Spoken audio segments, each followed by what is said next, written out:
إن قارون كان من قوم موسى فبغى عليهم وآتيناه من الكنوز ما إن مفاتحه لتنوء بالعصبة أولي القوة إذ قال له قومه لا تفرح إن الله لا يحب الفرحين۔ بے شک قارون موسیٰ علیہ السلام کی قوم سے تھا، پھر اس نے لوگوں پر سرکشی کی اور ہم نے اسے اس قدر خزانے عطا کیے تھے کہ اس کی کنجیاں اٹھانا ایک بڑی طاقتور جماعت کو دشوار ہوتا تھا، جبکہ اس کی قوم نے اس سے کہا تو خوشی کے مارے غرور نہ کر، بے شک اللہ اترانے والوں کو پسند نہیں فرماتا۔ وابتغ فيما آتاك الله الدار الآخرة ولا تنس نصيبك من الدنيا وأحسن كما أحسن الله إليك ولا تبغ الفساد في الأرض إن الله لا يحب المفسدين۔ اور تو اس دولت میں سے جو اللہ نے تجھے دے رکھی ہے آخرت کا گھر طلب کر، اور دنیا سے بھی اپنا حصہ نہ بھول، اور تو لوگوں سے ویسا ہی احسان کر جیسا احسان اللہ نے تجھ سے فرمایا ہے، اور ملک میں ظلم، ارتکاز اور استحصال کی صورت میں فساد انگیزی کی راہیں تلاش نہ کر، بے شک اللہ فساد بپا کرنے والوں کو پسند نہیں فرماتا۔ قال انما اوتیته على علم عندي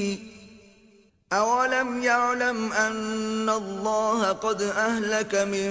قبله من القرون من هو اشد منه قوة واكثر جمعا ولا يسأل عن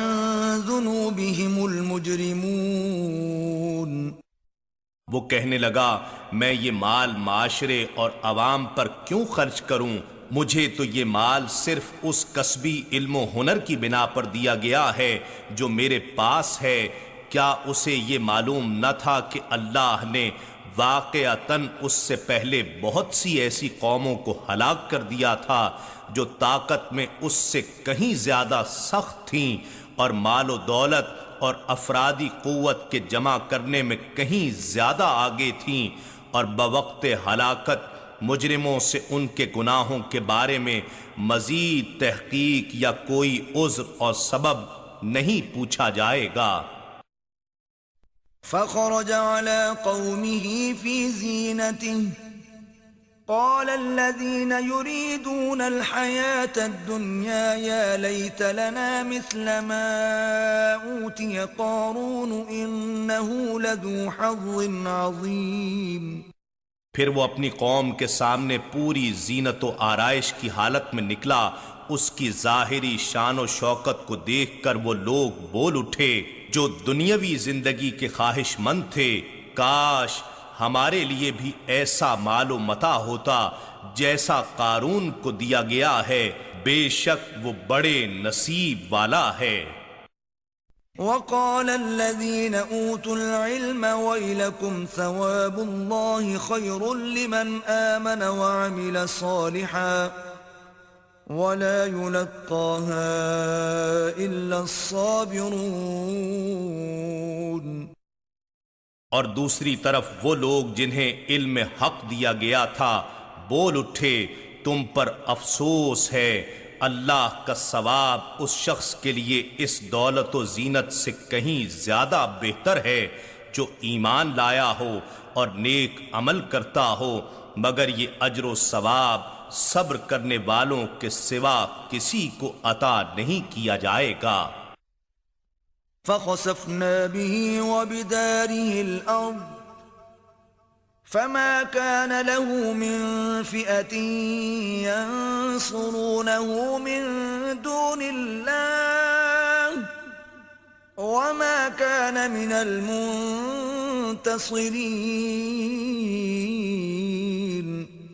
پھر ہم نے اس قارون کو اور اس کے گھر کو زمین میں دھنسا دیا، سو اللہ کے سوا اس کے لیے کوئی بھی جماعت ایسی نہ تھی جو عذاب سے بچانے میں اس کی مدد کر سکتی، اور نہ وہ خود ہی عذاب کو روک سکا۔ وأصبح الذين تمنوا مكانه بالأمس يقولون ويكأن الله يبسط الرزق لمن يشاء من عباده ويقدر لولا أن من الله علينا لخسف بنا وَيْكَأَنَّهُ لَا يُفْلِحُ الْكَافِرُونَ۔ اور جو لوگ کل اس کے مقام و مرتبے کی تمنا کر رہے تھے، ازراہ ندامت کہنے لگے، کتنا عجیب ہے کہ اللہ اپنے بندوں میں سے جس کے لیے چاہتا ہے رزق کشادہ فرماتا اور جس کے لیے چاہتا ہے تنگ فرماتا ہے۔ اگر اللہ نے ہم پر احسان نہ فرمایا ہوتا تو ہمیں بھی دھنسا دیتا۔ ہائے تعجب ہے، اب معلوم ہوا کہ کافر نجات نہیں پا سکتے۔